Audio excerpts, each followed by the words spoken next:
அல்ஹம்துலில்லாஹ். அல்லாஹ்வினுடைய மாபெரும் கருணையினால் இன்று 2.5 ஜுசுக்கள் நிறைவடைந்திருக்கிறது. இன்று ஓதப்பட்ட சூரத்துல் பக்ரா, இன்று ஆரம்பிக்கப்பட்ட சூரா ஆல இம்ரான், இந்த 2 சூறாக்களும் நாளை மறுமையில் அதனை ஓதியவர்களுக்காக வேண்டி சொர்க்கத்திற்கு அழைத்து செல்லக்கூடிய ஒரு அற்புதமான சூறாக்கள் என்பதை நபிகள் நாயகம் ஸல்லல்லாஹு அலைஹி வஸல்லம் நமக்கு சொல்லித் தருகிறார்கள். இந்த சூரத்துல் பக்ரா என்ற அத்தியாயத்தில் பலவிதமான செய்திகளை எல்லாம் சொல்கிறான். அதிலே குறிப்பாக சொல்லப்பட்டால் 261வது வசனம் முதல் 282வது வசனம் வரை ஏறக்குறைய 21 வசனங்கள் பொருளாதாரத்தை பற்றி மட்டும் பேசுகிறார். பொருளாதாரம், அதை சதகா செய்தால் எவ்வளவு நன்மை கிடைக்கும், சதகா செய்யறதுக்கு வசதி இல்லைன்னா எப்படி நடந்துக்கணும், சதகா செய்யும் போது எந்த மனோநிலையில் சதகா செய்யணும், சதகா செய்யக்கூடிய பொருள் எப்படி இருக்க வேண்டும், சதகா செய்யும் போது ஷைத்தான் எப்படிப்பட்ட மனோநிலைகளை நம்மிடத்தில் உருவாக்குவான், நாம அதை எப்படி உருவாக்கிக்கிறோம், சதகா வெளிப்படையாக மறைமுகமாக எப்படியெல்லாம் செய்யலாம், சதகா காலை மாலை இரவு பகல் என்று பாராமல் எப்போது செய்ய வேண்டும், அப்படி செய்யக்கூடியவர்களுக்கு கவலை இல்லை துக்கம் இல்லை என்றெல்லாம் அல்லாஹ் சொல்லிவிட்டு அடுத்து வட்டியை பற்றி அல்லாஹ் பேசுகிறார். வட்டியை பற்றி கடுமையாக அல்லாஹ் சாடுகிறான். உலகத்திலே வட்டியை புசித்தவர்கள் கபரிலிருந்து எழுப்பப்படுகிற போது பேயடைந்தவர்களை போன்று எழுப்பப்படுவார்கள். ஷைத்தானால் அணையப்பட்டவர்களை போன்று புத்தி பேதலித்தவர்களாக எழுப்பப்படுவார்கள் என்று அல்லாஹ் தஆலா சொல்லி காட்டுகிறார். அப்படி சொல்லிவிட்டு அல்லாஹ் என்ன சொல்றான் தெரியுமா? வட்டியை பற்றி நியாயம் கற்பிக்கின்ற சில பேர் தங்களுடைய செயலுக்கு நியாயம் சொல்கிறார்கள். இதுவும் ஒரு வியாபாரம் தானே என்று சொல்கிறார்கள். என்று சொல்லிவிட்டு வட்டி என்பது ஒரு வியாபாரம் அல்ல, வட்டியை அல்லாஹ் அழித்தே தீர்வான், ஆனால் சதகாவை அல்லாஹ் வளர்ப்பான் என்று அல்லாஹ் தஆலா வயூபி சதகா என்று அல்லாஹ் சொல்றான். இன்னொரு விஷயம் தெரியுமா? யார் அல்லாஹ்வை மறுத்த காஃபிர்களோ அவர்களுக்கு தான் நிரந்தர நரகம். ஆனால் வட்டியை பற்றி அல்லாஹ் பேசுகிற போது அப்படி வட்டியை புசித்தவர்கள் நரகத்தில் நிரந்தரமாக இருப்பார்கள் என்று அல்லாஹ் சொல்றான். இவ்வளவு கடுமையான வார்த்தை. இப்படியெல்லாம் அல்லாஹ் பேசிவிட்டு கடனை பற்றி பேசுகிறான். கடன் கொடுத்தால் முதலை மட்டும் வசூலிக்க வேண்டும். முதல் அதுக்கு மேல என்ன செய்யக்கூடாது, அதிகப்படியானதை வசூல் பண்ணா அது வட்டி. உங்களுடைய அதாவது முழு தொகை, உங்களுடைய முதல் என்று சொல்லப்படக்கூடிய தொகை இருக்கிற அந்த தொகை உங்களுக்கு சொந்தமானது. அப்படி கடன் வாங்கியவர்கள் உங்களிடத்திலே சொன்ன தவணையின் அடிப்படையிலே நிறைவேற்ற முடியவில்லை என்று சொன்னால் நீங்க அதை தவணை கொடுங்கள், அதை எதிர்பாருங்கள், அல்லது அதை நீங்கள் மன்னித்து விட்டால் உங்களுக்கு மிகவும் நல்லது என்றெல்லாம் அல்லாஹ் பேசுகிறார். அதற்கு அடுத்து 282வது வசனத்தில் அல்லாஹ் சுப்ஹானஹு வ தஆலா அந்த தைன் என்று சொல்லப்படக்கூடிய கடன், அதை வாங்கும் போது எழுதி வச்சுக்கோங்க, 2 சாட்சிகளை உண்டாக்கிக்கோங்க என்றெல்லாம் அல்லாஹ் தஆலா ஒரு நீளமான வசனத்தின் மூலமாக கடனுடைய ஒழுங்குமுறைகளை பற்றி அல்லாஹ் பேசுகிறார். கண்ணியமானவர்களே, இன்று ஓதப்பட்ட வசனங்கள்ல இந்த சூரத்துல் பக்ரா என்ற அத்தியாயத்துல பல துஆக்கள், நமக்கு பயன் தரக்கூடிய பல துஆக்களை அல்லாஹ் பேசுகிறார். இப்ராஹிம் அலைஹிஸ்ஸலாம் அவர்கள் தன்னுடைய மகனோடு சேர்ந்து காபாவை கட்டணும்னு அல்லாஹ் தஆலா உத்தரவு கொடுத்ததற்கு இணங்க காபாவை என்ன செய்யறாங்க, கட்டாங்க. அல்லாஹ் தானே தேர்ந்தெடுத்தான். அவங்களுடைய மனசு எவ்வளவு பரிசுத்தமா இருக்கும், எவ்வளவு தூய்மையானவங்களா இருப்பாங்க, அல்லாஹ்வுக்கு தெரியதானே செய்யும். அப்படி இருந்தும் காபாவை கட்டிட்டு அல்லாஹ்ட்ட துஆ கேட்கலாம். ரப்பனா தகப்பல் மின்னா இன்னக அன்த ஸமீஉல் அலீம் என்று துஆ கேட்பார்கள். இதை அல்லாஹ் குர்ஆன்ல சொல்றான். இதன் மூலமா நமக்கு என்ன படிப்பினை தெரியுமா? நாம எந்த அமலை செஞ்சாலும் உடனே நம்ம பெரிய ஆளாக நினைச்சிடக்கூடாது. ரமலான் மாசம் வந்துருச்சு, ஒவ்வொரு நாளும் தகஜத்தினுடைய பாக்கியம் நமக்கு கிடைக்குது. தகஜத்திலாம் சொல்றோம், ஒரு பெரிய ஆள் நம்ம அப்படிலாம் நினைச்சிடக்கூடாது. அந்த மாதிரியான எண்ணம், அந்த அமல் அல்லாஹ்விடத்திலே நிச்சயமா ஏற்றுக்கொள்ளப்பட்டுருச்சு, இனிமே நமக்கு கவலையே இல்லை அப்படின்னு நினைச்சிருக்க. ஏற்றுக்கொள்ளப்படும் என்ற நம்பிக்கை, ஏற்றுக்கொள்ளப்படாவிட்டால் என்ற கவலை, இந்த ரெண்டு வேணும். அதனாலதான் பரிசுத்தமான காரியத்தை அல்லாஹ்வுடைய தேர்ந்தெடுப்பின் மூலம் செய்த இப்ராஹிம் அலைஹிஸ்ஸலாம் அவர்கள் அல்லாஹ்விடத்தை கெஞ்சி கேட்கிறார்கள், ரப்பனா தகப்பல் மின்னா இன்னக அன்த ஸமீஉல் அலீம். இறைவா, எங்களுடைய இந்த அமலை நீ ஏற்றுக்கொள்வாயாக, நீ நன்கு செவியேற்கக்கூடியவனாக இருக்கிறாய், நீ நன்கு அறிந்தவனாக இருக்கிறாய் என்று அவர் சொல்கிறார். எனவே எப்போதுமே அல்லாஹ்விடத்திலே நம்முடைய செயலுக்கான திருப்தி என்பது வந்துடக்கூடாது. அல்லாஹ்வை பயந்து அல்லாஹ்விடத்தை கெஞ்சி கேட்கக்கூடியவர்களாக மாற வேண்டும். இறைவா, நான் செய்யக்கூடிய அமல் ரொம்ப குறைவு, இறைவா அந்த அமல்களை நீ ஏற்றுக்கொள்வாயாக, அதை புறக்கணித்து விடாது என்று அல்லாஹ்விடத்தை கெஞ்சி கேட்க வேண்டும். இரண்டாவது விஷயம் தெரியுமா? அல்லாஹ் சுப்ஹானஹு வ தஆலா இங்கு ஓதப்பட்ட ஆரம்பத்தில், இந்த பயானுக்கு ஆரம்பத்தில் ஓதி காட்டப்பட்ட ஒரு வசனத்துல அல்லாஹ் சுப்ஹானஹு வ தஆலா சொல்றான், அதாவது 250வது வசனம். இந்த வசனத்தில் அல்லாஹ் தஆலா சொல்றான், பலம்மா பரசு லிஜாலூத வஜனூனிஹி قالوا ربنا افرغ علينا صبرا وثبت اقدامنا وانصرنا على القوم الكافرين என்று அல்லாஹ் சொல்றான். ஜாலூத் என்ற மன்னனை எதிர்த்து, அவருடைய படையை எதிர்த்து தங்களுடைய பரிவாரங்களோடு அவர்கள் முஸ்லிம்கள் வெளிப்பட்ட போது, தாவூத் அலைஹிஸ்ஸலாம் அவர்கள் தன்னுடைய படையை அழைத்துக் கொண்டு வெளிப்பட்ட போது அல்லாஹ்விடத்திலே துஆ செய்தார்கள். ஆஹா, இவ்வளவு பிரமாண்டமான படையா இருக்குதே, நம்ம என்ன ஆகுமோ தெரியலையே, நம்மளால தாக்கு பிடிக்க முடியுமா தெரியலையே என்று சொல்லி நிலை குலைந்து போய்விடாமல் எங்களை பாதுகாக்க வேண்டும் என்பதற்காக வேண்டி அல்லாஹ்விடத்திலே கேட்கக்கூடிய துஆ, ரப்பனா அஃப்ரிக் அலைனா ஸப்ரன், இறைவா எங்களுக்கு பொறுமையை தருவாயாக, எங்களுக்கு நிதானத்தை தருவாயாக, வஸபித் அக்தாமனா எங்களுடைய கால்களில் ஸ்திரத்தன்மை உறுதிப்பாட்டை தருவாயாக, வன்சுர்னா அலல் கௌமில் காஃபிரீன் காஃபிரான மக்களுக்கு எதிராக எங்களுக்கு உதவி செய்வாயாக என்று அல்லாஹ்விடத்திலே அந்த நபியும் அந்த படை வீரர்களும் துஆ செய்தார்கள் என்று அல்லாஹ் சொல்றான். பொதுவாகவே ஒரு நல்ல மனிதர்களாக இருந்தால் சோதனைகள் நிச்சயமாக வரும். நபிகள் நாயகம் ஸல்லல்லாஹு அலைஹி வஸல்லம் அவர்களிடத்திலே ஒரு தோழர் சொன்னார்கள், நபி அவர்களே, உங்களை நான் ரொம்ப நேசிக்கிறேன். நேசத்தினுடைய அடையாளம் என்ன? நம்மளால நேசிப்பது செயல்பாடு வேறமா இருக்கும். நான் அல்லாஹ்வுடைய தூதரை நான் ரொம்ப நேசிக்கிறேன்னு சொல்லுவோம், தாடி இருக்காது, நம்முடைய கோலம் முஸ்லிமான கோலத்துல இருக்காது, எல்லா விதமான ஹராமும் மட்டும் இருக்கும். ஆனா நம்ம என்ன சொல்லுவோம்? நான் என்னுடைய நபியை நான் ரொம்ப நேசிக்கிறேன், முஹப்பத் வைக்கிறோம்.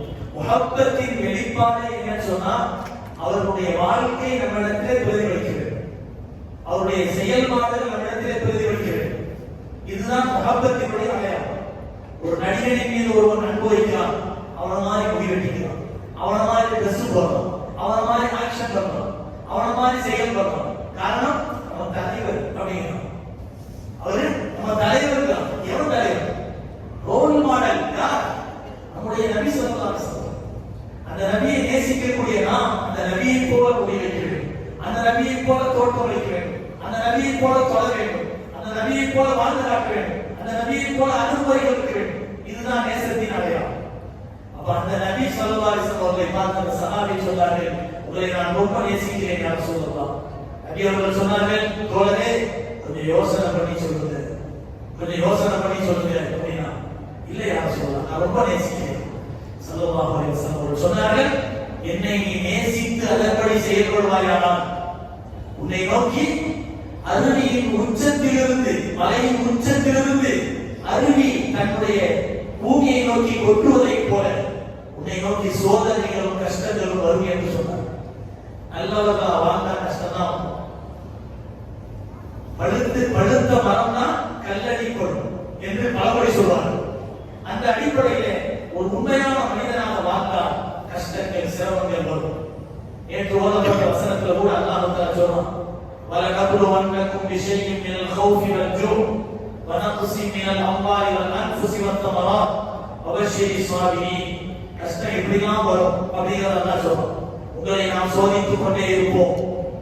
விஷயம் ஏதாவது ஒன்றின் மூலம் மினல் கௌஃபி பயம், வல் ஜூஇ பசி, வனக்ஸி மினல் அம்வால் பொருளாதார நஷ்டம், வல் அன்ஃபுஸ் உயிர் சேதம், வத்தமராத் விவசாயத்தினுடைய நஷ்டம். இவை ஏதாவது ஒரு கஷ்டத்தின் மூலம் உங்களை சோதித்துக் கொண்டே இருப்போம் என்று அல்லாஹ் சொல்றான். சொல்லிட்டு அல்லாஹ் சொல்றான் வபஷிரி ஸாபிரீன். யார் இந்த சோதனைகளின் சமயத்தில் பொறுமையை மேற்கொள்கிறார்களோ அவர்களுக்கு நபியே சொர்க்கத்தை கொண்டு நன்மாராயம் சொல்லுங்கள் என்று அல்லாஹ் தஆலா சொல்றான். பொறுமையாளர்களின் அடையாளம் என்ன தெரியுமா? இதுதான் கவனிக்கணும்.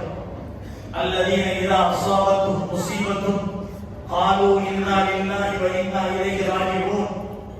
அந்த சோதிக்கப்படக்கூடிய மனிதர்கள் சொர்க்கவாதிகளாக சொந்தக்காரர்களாக ஆக வேண்டும் என்றால் அவர்கள் பொறுமையாளர்களாக இருப்பார்கள். அந்த பொறுமையாளர்களின் தன்மை என்ன தெரியுமா? அல்லதீன இதா அஸாபத்துஹும் முஸீபத்துன், ஏதாவது ஒரு கஷ்டம் சோதனை அவர்களுக்கு வந்துவிட்டால் காலூ அவர்கள் சொல்வார்கள் இன்னா லில்லாஹ், நாம் அனைவரும் அல்லாஹ்வுக்குரியவர்கள், வ இன்னா இலைஹி ராஜிஊன், நாம் அனைவரும் அவன் பக்கமே மீளக்கூடியவர்களாக இருக்கிறோம் என்று சொல்வார்கள் என்று அல்லாஹ் சொல்றான். இங்கே நாம் ஒவ்வொருவரும் நம்முடைய நிலைகளை நினைத்து பார்க்க வேண்டும். வாழ்க்கையில சிரமப்படாதவர்கள் யாரும் இல்லை. அது நோயாக இருக்கலாம், அது வறுமையாக இருக்கலாம், அல்லது சில மனிதர்களின் அச்சுறுத்தலாக இருக்கலாம், சில கவலைகளாக இருக்கலாம், நல்ல வாழ்க்கை அமையிலேயே கஷ்டமா இருக்கலாம், நல்ல புள்ள பிறகுலேயே அப்படிங்கிற கவலையா இருக்கலாம். ஏதாவது ஒரு கஷ்டம், ஏதாவது ஒரு வகையில் கவலை கஷ்டம் வருகிறது என்று வைத்துக் கொள்ளுங்கள். நாம் அல்லாஹ்விடத்திலே கேட்க வேண்டிய கேள்வி, இறைவா எனக்கு பொறுமையை மேற்கொள்ளும். முதல்ல பொறுமையை மேற்கொள்ளும். பொறுமையை மேற்கொள்ளக்கூடிய நாம் அஃபீத் அலைனா ஸப்ரா, எங்களுக்கு பொறுமையை கூடிய அல்லாஹ். வஸபித் அக்தாமா, எந்த நிலையிலும் எங்களுடைய கால்கள் சரிந்து விடக்கூடாது. எங்களை ஸ்திரமாக்கி, ஈமானின் மீது ஸ்திரமாக்கி. இன்னைக்கு நம்ம வாழ்க்கையில பார்க்கிறோம், எத்தனை பேர் பார்க்கிறோம், இன்றைக்கு பல அரசியல்வாதிகளுடைய அச்சுறுத்தல் இருக்கிறது என்ற ஒரே காரணத்துக்காக வேண்டி குஃப்ருக்கு சாதகமாக போகக்கூடிய எத்தனை மனிதர்கள் இருக்காங்க. சாமி வருகிறதுக்காக வேண்டி அதை போய் பூஜை பண்றது, அது காலத்தோடு முத்தப்படுது, உருக்கா போட்டுக்கிட்டு தொப்பி போட்டுக்கிட்டு, என்ன கேவலம். ஒரு காலம் இருந்துச்சு, எப்படி சொன்னா சினிமா தியேட்டருக்குள்ளே யாராவது அந்த வழியா யாராவது ஒரு புக்கா போட்டு போனா தொப்பி போட்டு போனாலே பிறப்பி போட்டு விடுவாங்க. இப்போ நம்ம கிடையாது. உருக்கா போட்டுட்டு பொட்டு வச்சு ஒருத்த மோசமான தோற்றத்துல அங்கே இங்கே நூலை கட்டிட்டு பார்க்கிறதுக்கு அவன் குழுல தான் இருக்கிறான், நல்லா தெரியுது. நம்ம உருக்கா போட்ட பொருளுக்குள்ள அவனோட பக்கத்துல நின்று பேசிட்டு பைக்ல வந்து ஒட்டிட்டு போகுது. அல்லாஹ் அக்பர். எவ்வளவு பெரிய கேவலமான ஒரு நிலை. உண்மையிலேயே அதை பார்க்கும் நம்மை போன்றவர்களுடைய கண்கள் கலங்காமல் இருக்கவில்லை. வலா துன்கிஹுல் முஷ்ரிகாத்தி ஹத்தா யுமின், நீங்க அதிர்ந்தவர்கள் ஓதுறாங்க. வலா துன்கிஹுல் முஷ்ரிகாத்தி ஹத்தா யுமின் வலா அமத்தும் முஃமினத்துன் கைரும் மின் முஷ்ரிகத்தின் வலா அஅஜபத்தும் வலா துன்கிஹுல் முஷ்ரிகீன ஹத்தா யுமினு வலா அமத்தும் முஃமினுன் கைரும் மின் முஷ்ரிகின் வலா அஅஜபத்தும் உலாயிக யதுஊன இலன் நார். சுப்ஹானல்லாஹ். உலாயிக யதுஊன இலன் நார். உங்களுடைய பெண்மக்களை ஒரு காபிருக்கு கட்டி கொடுக்காதீர்கள், அவன் மூமினாக ஆகும் வரை. உங்களில் யாரும் ஒரு காபிரான பெண்ணை கல்யாணம் செய்யாதீர்கள், அவர்கள் மூமினாக ஆகிற வரை.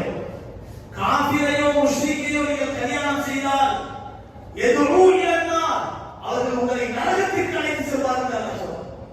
இது நடக்கல இல்லையா?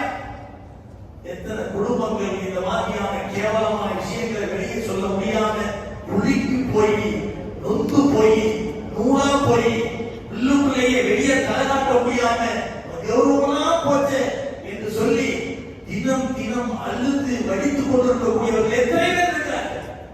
இதுக்கெல்லாம் காரணம் தெரியுமா? நாம தான். நம்ம பிள்ளைகளை எப்படி வளர்க்கணுமோ, எந்த கண்டிப்போடு இருக்கணுமோ, அவர்களிடத்தில் எப்படி பக்குவமா நடக்கணுமோ, அவர்களுக்கு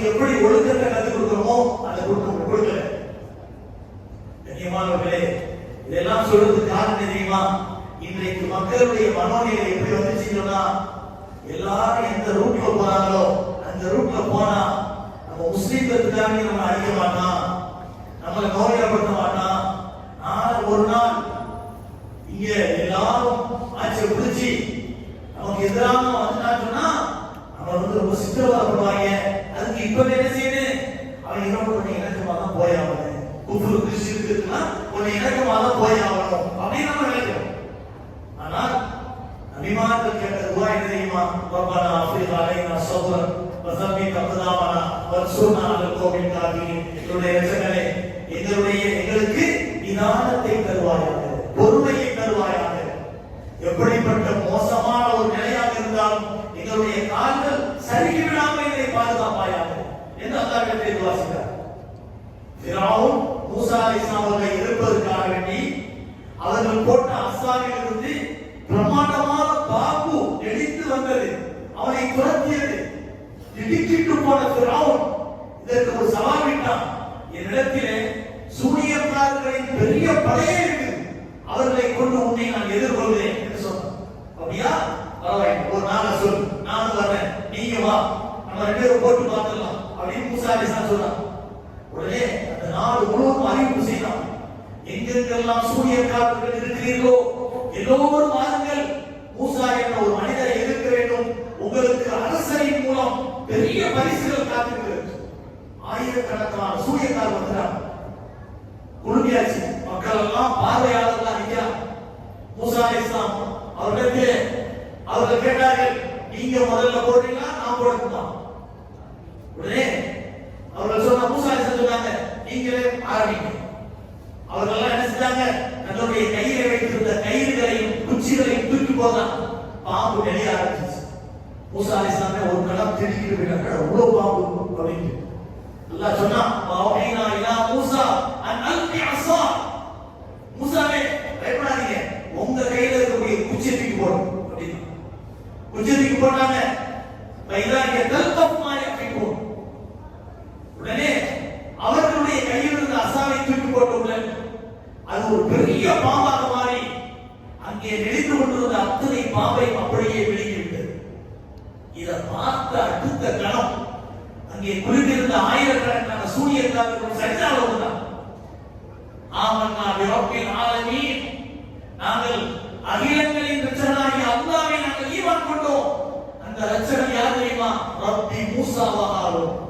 மூசாவும் ஹாரூன் யாரை இறைவன் என்று சொல்கிறார்களோ அந்த இறைவனை நாங்கள் ஏற்றுக்கொண்டோம் என்று சொன்னவுடன் உடனே ஃபிரௌன் சொன்னான், எல்லாரும் சேர்ந்து ஒரு கூட்டணியா சேர்ந்துட்டீங்க, அழிச்சலாம் திட்டம் போறீங்களா? உங்களை ஒரு கை பார்க்க சொல்லி அந்த ஆயிரக்கணக்கான சூனியக்காரர்களை பிடிச்சி கொடுமை பண்ணோம். கொடுமைனா சாதாரண கொடுமை இல்லை. வலது கையை வெட்டி இடது காலை வெட்டி மாறுகை வாங்கி கழுமரத்திலே ஏற்றி அவர்களை சித்திரவதை செய்தான், கொடுமை செய்தான். அந்த நேரத்தில் அவர்கள் கேட்ட துஆவும் இதே துஆ, ரப்பனா அஃப்ரிக் அலைனா ஸப்ரன் வ தவஃபனா முஸ்லிமீன். தேவா, ஒரு நிமிஷத்துக்கு முன்னாடி ஈமானை ஏற்றுக்கொண்ட மக்கள் அவர்கள் சொல்றார்கள், இறைவா எங்களுக்கு பொறுமையை கொடு, சகிப்புத்தன்மையை கொடு, எங்களுடைய வாதங்களை மறுக்க வைத்திருக்கிறாரே, எங்களை முஸ்லிமாக மன்னிக்க வை. சுப்ஹானல்லாஹ், நாமெல்லாம் எவ்வளவு கொடுத்து வைக்கிறோம். முஸ்லிமா பிறந்து முஸ்லிமா வாழ்ந்திருக்கிறோம். எவ்வளவு கஷ்டங்கள் வந்தாலும் ஒரு 70 வயதோ 60 வயதோ 50 வயதோ அந்த கஷ்டத்தின் மிகுதியினால் மூத்தம் ஆரம்பிச்சிருந்த நாம் வெற்றி பெற்றிருக்கோம் என்று சொல்லி மூத்தம். காரணம், நாம் வாழக்கூடிய இந்த வாழ்க்கை எல்லோருக்குமே தற்காலிகமான டெம்பரரியான வாழ்க்கை தான். நிரந்தர உலகத்தை நோக்கி போகக்கூடிய பயணத்தின் ஒரு ஓய்விடம் இந்த உலகம். இந்த துன்யாங்கிறது ஒரு ஓய்விடம். இதுல எவ்வளவு அற்பமான ஆயுள போனாலும் கவலைப்பட தேவையில்லை. நான் கனிமாவோடு போகிறேன், நான் வெற்றியோடு போகிறேன், என் இறைவனுக்காக என் உயிர் கொடுத்து போறேன் என்ற ஒரு நிலை இருக்குமே. குபைரதியான ஒரு சொல்லை போல புஸ்து வரப்பில் காலம், நான் இறைவனுடைய காபாவின் இறைவனாகி அல்லாஹ்வின் மீது ஆணையாக நான் வெற்றி பெற்று விட்டேன் என்று சொன்னார்களே, அந்த வெற்றிக்குரியவர்கள். இதைத்தான் அவர்கள் வாசிக்கிறார். கண்ணியமானவர்களே, இந்த காலத்தை பொறுத்தவரை இந்த ஊர்ல சொல்லுவாங்க ஹைக்கி இங்க கொண்டு ஆண்டவர் எதுல இருக்கிறோம்னு நமக்கே தெரியாது. நம்ம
சொல்றோம்ல கண்ணியமானவர்களே, நாம சொல்றதுக்கு காரணம் என்ன தெரியுமா? இதெல்லாம் இன்றைக்கு காட்சிகளாக காட்டப்படுகின்றன, வேதனையாக இருக்கின்றன.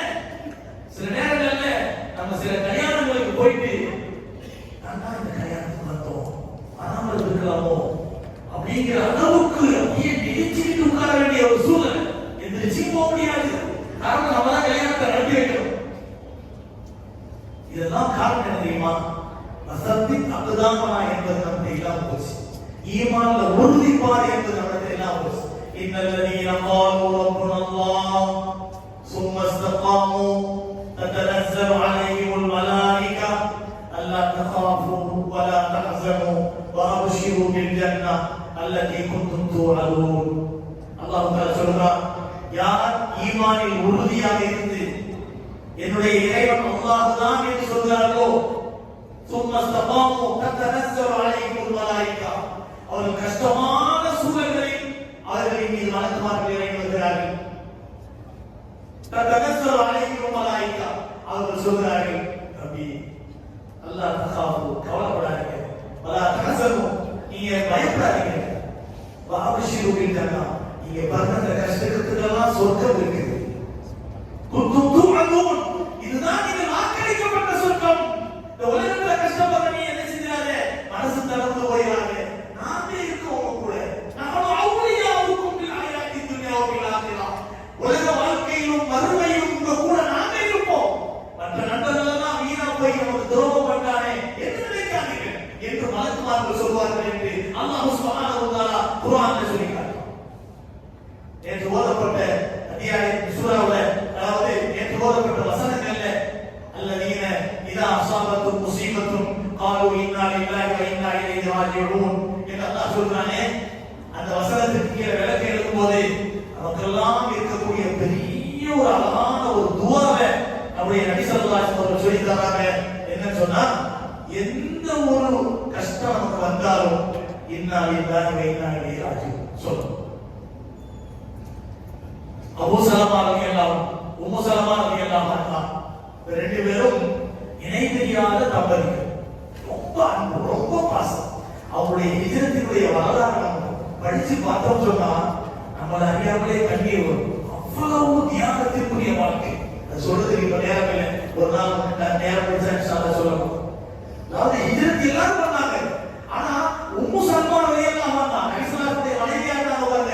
அந்த உம்மு சலமா ரலியல்லாஹு அன்ஹா, அதே போல அபூ சலமா ரலியல்லாஹு அன்ஹு, இந்த ரெண்டு பேரும் இருந்த அந்த அன்புக்குரிய வாழ்க்கையில நடந்த ஹிஜ்ராவினுடைய தியாகம் இருக்குது. சுப்ஹானல்லாஹ். கொஞ்சம் நெஞ்சம் சலமாங்கிற ஒரு பிள்ளை, அவரை அந்த வாப்பாக்கு, அதாவது அபூ சலமா அவங்க வந்து ஹிஜ்ரத் பண்ணி போயிட்டாங்க. உம்மு சலமாவுடைய கையில சலமா இருக்கிற பிள்ளை இருக்கு. இப்ப அபூ சலமாவுடைய குடும்பத்தார் என்ன செய்யறாங்க தெரியுமா? எங்க வீட்டு பிள்ளை உன் கையில இருக்கிறாரு போயிட்டு இருக்காங்க. உம்மு சலமா அவங்க குடும்பத்தார கூட்டிட்டு போயிட்டாங்க. தாயும் பிள்ளையும் கணவரும் தனியா ஒவ்வொரு பக்கம் நினைச்சு பாருங்க. ஒவ்வொரு பக்கமா இருக்காங்க. மூணு திசையில இருக்காங்க. உம்மு சலமா அவருடைய வாழ்க்கையை சொல்லுவாங்க, இப்படியே ஒரு வருட காலம் அபூ சலமாவுடைய அன்பில், அவருடைய அன்பில் பாசத்தில் நிலைத்தவராக ஒவ்வொரு நாளும் காலையில போய் மலை உச்சியில உட்கார்ந்து மதீனாவை நோக்கி போய் பார்த்துட்டே இருப்பாங்க. அபூ சலமா வரமாட்டாரா. அதுக்கப்புறம் அந்த மக்களே இறக்கப்பட்டு இருந்துட்டாங்க. அந்த குழந்தையை குறித்து போமா போய் தொலை அப்படின்னு பேசினாங்க. ஒரு வருஷத்துக்கு இப்படி இருந்து நம்ம வாழ்க்கை. அந்த அபூ சலமா அவங்களோட ரெண்டு பேரும் உட்கார்ந்து பேசிட்டு இருக்காங்க. பேசிட்டு சொன்னாங்கன்னா, அபூ சலமா சொன்னாங்கன்னா, உனக்கு முன்னால நான் மூட்டா போயிட்டா, நீ யாரையாவது கல்யாணம் பண்ணிக்க, நீ நல்லபடியா சந்தோஷமா இருக்க. உம்மு சலமா சொன்னாங்கன்னா, இல்ல நான் அப்படிதான் கல்யாணம் பண்ண மாட்டேன். ஒரு காலம் நான் உங்களுக்கு முன்னால மூட்டா போயிட்டா நீங்க கல்யாணம் பண்ணி சந்தோஷமா இருக்க. இல்ல அதெல்லாம் கிடையாது, அப்படிதான் இருக்க மாட்டேன் அப்படின்னு சொல்லிக்கலாம். இல்ல அப்படிதான் பேசுவோம், பாப்போம் அல்லாஹ்வுடைய நாள் எப்படி நடக்குதோ அப்படின்னு. இந்த நேரத்துல ரெண்டு பேரும் அவ்வளவு அன்பா அந்நியமா இருப்பாங்க. ஒரு கணவன் மனைவி இப்படிதான் இருக்கிற ஊர்ல பேசிக்குவாங்க. ஒரு அபூ சலமா என்ன செஞ்சாங்கன்னா, இந்த மாதிரி பயான் நபி அவர்கள் பேசிட்டு இருக்கும் போது அதை உட்கார்ந்துட்டு இதை இங்க நடக்கக்கூடிய இந்த பயானை போய் என்ன செய்வாங்களாம், போய் நான் வீட்டுல போய் சொல்லுவோம். அந்த சகாபாக்கள் அந்த பழக்கம், மனைமார்கள் போய் சொல்லுவாங்க, சீரியல் பார்த்து நம்ம போனோம் சொல்லிட்டு அப்படின்னா இன்னைக்கு என்ன சீரியல் ஓடுது நல்லா இருக்கு மனைவி உள்ளதுக்காக கேட்பாங்க. அப்படி நடக்குது. அந்த மாதிரி கணவர் போய் என்ன செய்வாங்க, சல்லல்லாஹு சபையில என்ன நடந்துச்சு அப்படிங்கிற விஷயத்தை தன்னுடைய மனைவி சொல்லிப்பாங்க. முதல் சொன்னாங்கன்னா, இன்னைக்கு ஒரு அற்புதமான துவா நபி அவர்கள் சொல்லி கொடுத்தாங்க, நீ மனப்பாடம் பண்ணிக்க அப்படின்னா. அது என்ன துவா? ஏதாவது ஒரு இழப்பு நமக்கு ஏற்பட்டு விட்டால், நம்ம வாழ்க்கையில் ஏதாவது ஒரு இழப்பு நமக்கு ஏற்பட்டு விட்டால் நபி அவர்கள் சொன்னார்கள், இன்னா லில்லாஹி வ இன்னா இலைஹி ராஜிஊன். அல்லாஹும்ம அஜிர்னி ஃபீ முஸீபத்தி வக்லுஃப் லீ கைரன் மின்ஹா. நாம் அனைவரும் அல்லாஹ்வுக்குரியவர்கள், நாம் அனைவரும் அல்லாஹ்வின் பக்கமே மீள போகிறோம். இறைவா, நான் இழந்த இந்த இழப்புக்கு பகரமாக எனக்கு நற்கூலி வழங்குவாயா. நான் இந்த இழந்த இந்த இழப்புக்கு பகரமாக சிறந்த பகரத்தை எனக்கு தருவாயா. அதை விட பெட்டரான ஒரு பகரத்தை எனக்கு தருவாயா அப்படின்னு நபி அவர்கள் இந்த துஆவை சொன்னா, நிச்சயமா அல்லாஹ் அந்த சோதனைக்கு பிறகு ஒரு நல்ல பகரத்தை தருவான் என்று நபி அவர்கள் சொன்னாங்க. இதை மனப்பாடம் பண்ணி வச்சுக்க. உடனே மூசா சொன்னாங்க, இந்த துஆ எனக்கு நல்லதா தெரிஞ்சிச்சு, நான் மனப்பாடம் பண்ணி வச்சுக்கிட்டேன். கொஞ்ச நாளைக்கு அபூ சலமா மௌத்தா போயிட்டார். அன்பா இருந்தா அந்த கணவர் மௌத்தா போயிட்டார். அப்ப நான் நினைச்சேன், நபி ஸல்லல்லாஹு அலைஹி வஸல்லம் சொல்லி தந்த அந்த துஆ நமக்கு ஞாபகம் இருக்கு, இது போதும். ஆனா அபூ சலமாவை விட சிறந்த கணவர் யாராவது கிடைப்பாங்களா? சிறந்த பகர் நமக்கு கிடைக்க போதா? இது நடக்காத காரியம். ஏன்னா அவ்வளவு உயிருக்கு உயிரா பாசமான வைக்கிறோம். அப்படி இருக்கும்போது சரி, நபியோருடைய சொல்லு பொய்யாகாது அப்படின்னு என்ன செய்யறாங்க, ஓத ஆரம்பிக்கிறாங்க. அந்த நம்பிக்கையை ஓத ஆரம்பிக்கிறாங்க. கொஞ்ச நாளே நபி ஸல்லல்லாஹு அலைஹி வஸல்லம் தூது அனுப்புறாங்க, நான் உங்களை கல்யாணம் பண்ணிக்கிறேன். அப்பதான் நான் நினைச்சேன், நபியவர்கள் சொல்லிக் கொடுத்த அந்த துஆவுக்கு எவ்வளவு பெரிய பவர் இருக்குது அப்படின்னு நான் புரிஞ்சுக்கிட்டேன். நபியவர்களை விட ஒரு உயர்ந்த கனவு எனக்கு கிடைக்க முடியுமா, அதனால நான் கல்யாணம் பண்ணிக்கிறேன் சொல்றாங்க. இப்போ நம்மளும் அந்த துஆவை ரசிக்கிறோம், மனப்பாடம் பண்ணிக்கிறோம். இன்னா லில்லாஹி வ இன்னா இலைஹி ராஜிஊன். அல்லாஹும்ம அஜிர்னி ஃபீ முஸீபத்தி வக்லுஃப் லீ கைரன் மின்ஹா. அல்லாஹும்ம அஜிர்னி ஃபீ முஸீபத்தி வக்லுஃப் லீ கைரன் மின்ஹா. அது மாதிரி மௌத்தா போன மட்டும் இன்னா லில்லாஹி வரும். அப்படி இல்லை, எந்த பொருள் காண போயிட்டாலும், கரண்ட் போயிட்டாலும், நம்ம குடும்பத்தில் ஏதாவது ஒரு விஷயம் நடக்குது. ஒரு பார்க்கிறோம், நம்ம பிள்ளைங்க மார்க் வாங்கி வராது, கார்டை பார்த்தா மார்க் ரொம்ப கம்மியா இருக்கு, ஃபெயில் ஆயிருக்குது. என்னென்ன சோதனைகள் நினைக்கிறோமோ, இந்த சோதனைகளை கேள்விப்படும் போது பார்க்கும் போது சொல்லணும். இந்த துஆவை சேர்த்து வருது. எனவே கண்ணியமானவர்களே, ஒரு சவாலான ஒரு வாழ்க்கைக்கு முன்னால் நம்ம இருந்துருக்கோம். இன்னைக்கு ஈமான பாதுகாத்து போறது மிகப்பெரிய சேலஞ்ச். இந்த நிலையில ஒரு எந்தெந்த சந்தர்ப்பங்கள்ல என்னென்ன துஆவை ஓதணுங்கிறத தெரிந்து நம்ம ஓதுவதற்கு நம்ம பழகணும். குர்ஆன் முழுவதும் பல துஆக்கள் நமக்கு வருது. இந்த துஆக்களை ஒவ்வொரு குறைந்தபட்சம் குர்ஆன் சொல்லக்கூடிய துஆக்களையாவது மனனம் செய்து ஓதக்கூடியவர்களாக மாற வேண்டும். அல்லாஹ் தஆலா மௌத் வரை தரமான உறுதியான ஈமானையும் அல்லாஹ் தஆலா தளர்ந்து விடாத யகீனையும் அல்லாஹ் நம் அனைவருக்கும் தந்தருள் புரிவானாக. நம்முடைய குடும்பத்தாருக்கும் தந்தருள் புரிவானாக. நம்முடைய பிள்ளைகளுக்கும் உயர்வான ஈமானை தந்து நாளை மறுமையிலே நாம் அனைவரும் சொர்க்கத்திலே ஒன்றாக இருக்கக்கூடிய பாக்கியத்தை அல்லாஹ் நம் அனைவருக்கும் தந்தருள் புரிவானாக. வஆகிரு தஅவானா அல்ஹம்துலில்லாஹி ரப்பில் ஆலமீன். அஸ்ஸலாமு அலைக்கும் வரஹ்மத்துல்லாஹி வபரகாத்துஹு.